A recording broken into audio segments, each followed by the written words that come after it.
बाकी लोगों की तरह मुझे ज्ञान देना शुरू मत कर देना। साड़ी चाहिए ना तुम्हें, मिल जाएगी बस। इतना कहकर रौनक अपने पिता से पैसे मांगने चला जाता है। डैडी, मुझे 5,000 रुपया चाहिए। अब 5,000 क्यों चाहिए तुझे? वो मेघा को साड़ी चाहिए थी।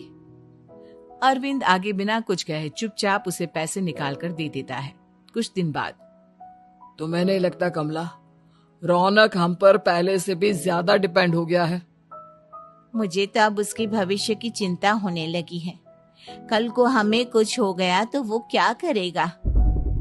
काश तुमने पहले ये सोच लिया होता तो आज हमारा बेटा इतना लापरवाह नहीं होता। तब मुझे कहाँ पता था कि मेरा लाड़ प्यार उसे इतना बिगाड़ देगा कि वो इस हद तक लापरवाह बन जाएगा। कोई बात नहीं, अभी भी देर नहीं हुई। मुझे पता है उसे कैसे सुधारा जा सकता है। कैसे?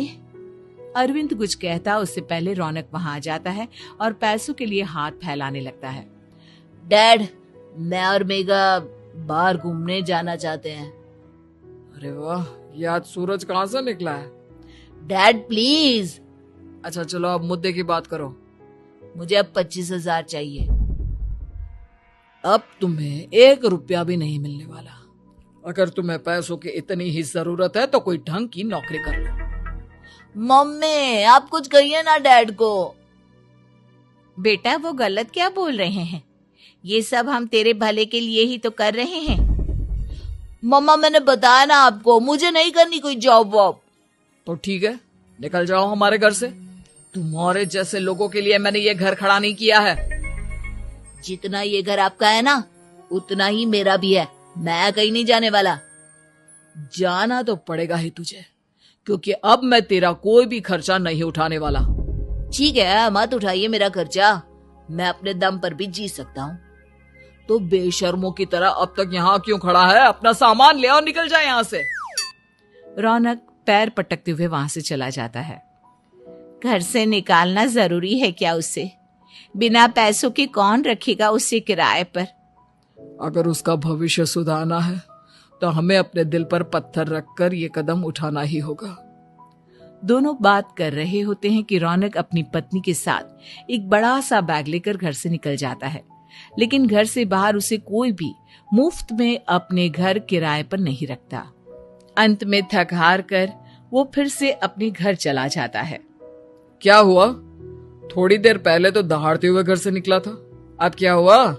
नहीं रखा ना किसी ने तुझे किराए पर? डैड प्लीज, मैं कुछ दिनों में कोई अच्छी सी नौकरी शुरू कर दूंगा। आप तब तक तो हमें रख लीजिए प्लीज। सुबह से रात हो चुकी है लेकिन कोई हमें रखने को राजी नहीं है। अब आप ही बताइए, इतनी रात को मैं मेघा को लेकर कहाँ जाऊंगा? ठीक है ठीक है, बहू की वजह से मैं तुझे घर पर रख रहा हूँ, लेकिन तू इस घर में एक बेटे की नहीं बल्कि एक किराएदार की हैसियत से रहेगा। 3 महीने है तेरे पास। इन 3 महीनों के अंदर अंदर मुझे तेरी पहली तनख्वाह हाथ में चाहिए, समझ गया? पक्का डैड, इन 3 महीनों के अंदर अंदर तो कोई बढ़िया सी नौकरी ढूंढ ही लूंगा मैं। ऐसे ही धीरे धीरे समय बीतने लगता है और अरविंद के दिए 3 महीनों में से 2 महीने बीत चुके होते हैं। पापा जी ने हमें 3 महीने दिए थे, जिसमें से 2 महीने तो बीत चुके हैं। अब ये आखिरी महीना बचा है। अरे तुम चिंता मत करो, आज मेरा ना 2 जगह इंटरव्यू है, दोनों में से कहीं ना कहीं तो जॉब लग ही जाएगी। अच्छा, all the best. Raunak interview के लिए निकल जाता है, जिसके बाद शाम में रौनक घर आता है। कैसा गया इंटरव्यू? आपकी नौकरी लगी या नहीं? अरे पहले सांस तो ले लेने दो अच्छे से। बताइए ना, मुझसे तो जरा भी इंतजार नहीं हो रहा है। वो दरअसल बात यह है कि मेरी नौकरी तो लग चुकी है लेकिन पैसे बहुत कम है। कितने पैसे हैं? 15,000। इतने में अरविंद और कमला मिठाई का डिब्बा लेकर आ जाते हैं। बधाई हो बेटा। हम जानते थे तेरी जॉब जरूर लगेगी। लेकिन मेरी सैलरी बहुत कम है मम्मा। कम है तो क्या हुआ, धीरे धीरे बढ़ जाएगी। हाँ बेटा, हम तो बस चाहते थे कि तू अपने पैरों पर खड़ा हो जाए।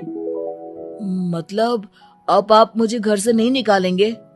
नहीं, ये सब हमने तुझे जिम्मेदार इंसान बनाने के लिए किया था। Thank you mummy papa. अगर आप दोनों ऐसा नहीं करते तो मुझे कभी अपनी जिम्मेदारियों का एहसास तक नहीं होता। आज आपने मुझे सिखा दिया कि इंसान का अपने पैरों पर खड़ा होना भी जरूरी होता है। इतना कहकर रौनक